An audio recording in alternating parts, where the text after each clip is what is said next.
जयपुर से खबर है। जेडीसी आनंदी ले रही है समीक्षा बैठक। प्रातः 11 बजे से शुरू हुई मैराथन बैठक चलेगी शाम तक। इस बैठक में बजट घोषणा से संबंधित भूमि आवंटन, भूमि अवाप्ति, वित्तीय मामले, लंबित अदालती प्रकरण, भवन मानचित्र समिति के प्रकरण, जोन उपायुक्त स्तर पर लंबित अतिक्रमणों के प्रकरण, नागरिक सेवा केंद्र के लंबित प्रकरण, 90A के लंबित प्रकरण, ऑनलाइन भवन निर्माण अनुमति के प्रकरण है और साथ ही साथ डीटीएस प्रकरण, रेरा रजिस्ट्रेशन के लिए योजनाओं के लंबित प्रकरण, नियमन शिविर कार्यक्रम और राइजिंग राजस्थान से संबंधित कार्यों को लेकर समीक्षा हो रही है। अलग अलग कार्यों को लेकर समीक्षा बैठक की जा रही है। बैठक में सभी निदेशक, अतिरिक्त उपायुक्त और उपायुक्त शामिल हैं। ये बेहद अहम बैठक जो सुबह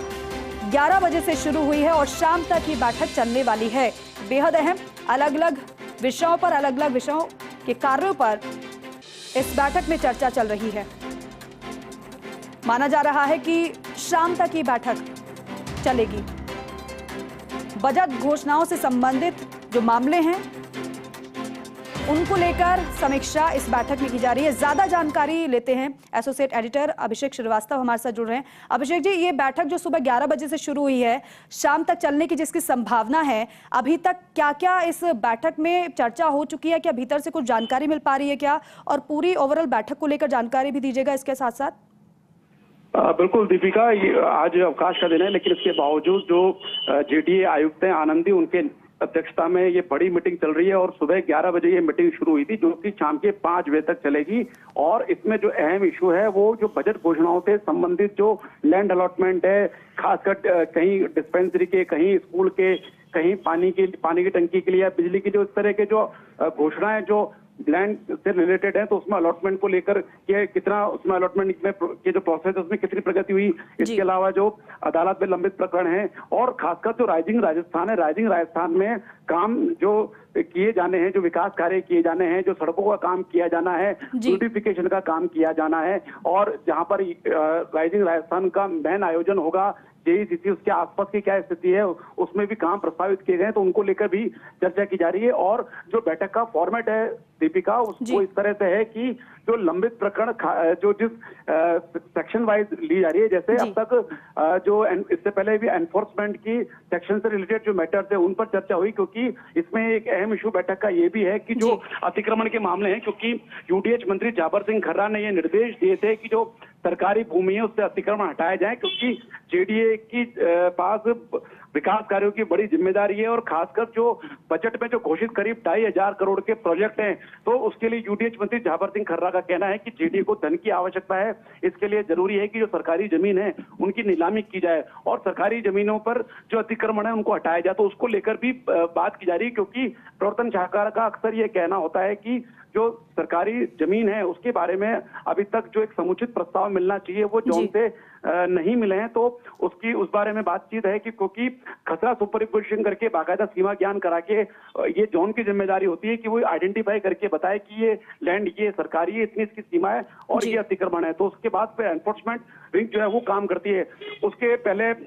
टाउन प्लानिंग से रिलेटेड मैटर, तो जो अलग अलग मैटर है, अलग अलग सेक्शन है, चाहे वो टाउन प्लानिंग हो, चाहे वो एनफोर्समेंट हो, चाहे वो लीगल हो, चाहे फाइनेंस हो, उनसे रिलेटेड जो भी मैटर्स है और जो कि जोन स्तर पर लंबित है उनको लेकर खासतौर पे इस मीटिंग में चर्चा की जा रही है। इसमें जो अदालती प्रकरण है, अदालत में जो लंबित प्रकरण है, जो लंबे समय से लंबित प्रकरण है, उनमें क्या पैरवी की क्या स्थिति है, उनमें कोई इसमें जो रेड कैटेगरी के हैं कि जिनमें जवाब कोर्ट में पेश किया जाना था लेकिन अब तक जेडीए ने जवाब पेश नहीं किया गया है, ऐसे रेड कैटेगरी के जो मैटर्स हैं उन पर भी चर्चा की जा रही है। तो इस तरह से आज ये मैराथन बैठक है। इससे पहले भी रविवार के अवकाश के दिन भी जेडीए आयुक्त आनंदी की अध्यक्षता में इस तरह से ही बैठक हुई थी। मकसद यही है कि जेडीए की जो भी जिम्मेदारी है, चाहे वो विकास कार्यों की जिम्मेदारी हो या आम जन से लंबित प्रकरणों की जिम्मेदारी हो, इस बैठक का एजेंडा ये भी है कि जो नागरिक सेवा केंद्र में जो लंबित प्रकरण हैं उन पर उनकी क्या स्थिति है, अगर कहीं पेंडेंसी है तो किस लेवल की है, क्योंकि पिछले बार जो मीटिंग हुई थी तो उसमें बाकायदा जो पेंडेंसी है उसको आइडेंटिफाई किया गया था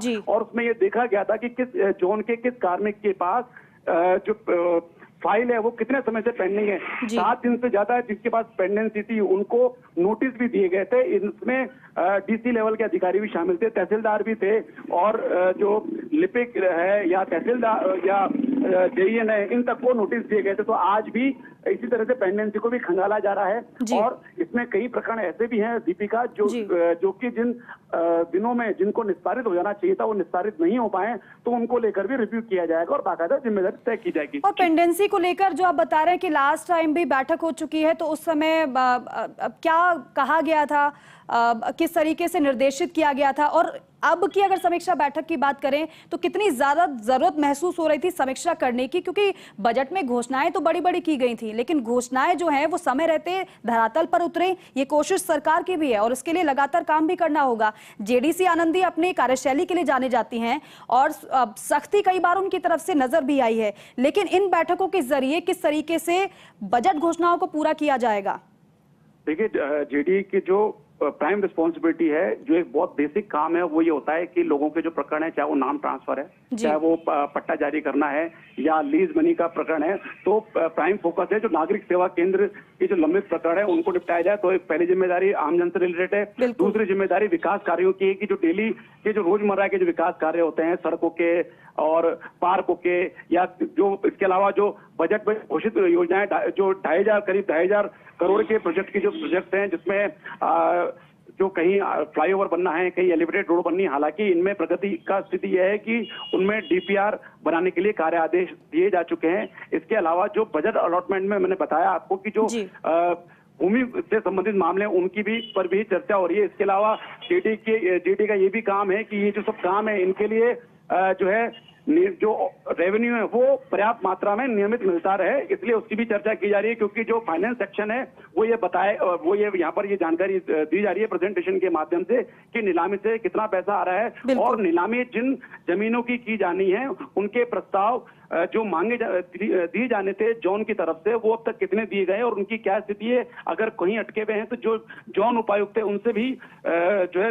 जवाब तलब किया जा रहा है। क्योंकि अपन 360 डिग्री के हिसाब से देखें तो जेडीए के बहुआयामी काम है। इन सभी कामों की नियमित मॉनिटरिंग जेडीसी आनंदी के लेवल पे की जा रही है। 6 सितंबर को उन्होंने ज्वाइन किया था बतौर जेडीसी के बतौर, उसके बाद से वो लगातार सक्रिय हैं। और अहम और बड़ी जिम्मेदारी ये भी है कि जो 9 दिसंबर से राइजिंग राजस्थान शुरू होना है, तो उसके लिहाज से भी जो तैयारी होनी है, जो बिल्कुल अभिषेक जी, क्योंकि पेंडेंसी को खत्म कर समय रहते कार्यों को पूरा करने के उद्देश्य के साथ ही इस तरीके से समीक्षा बैठक की जा रही है। बहुत शुक्रिया आपका पूरी जानकारी के लिए, अपडेट के लिए।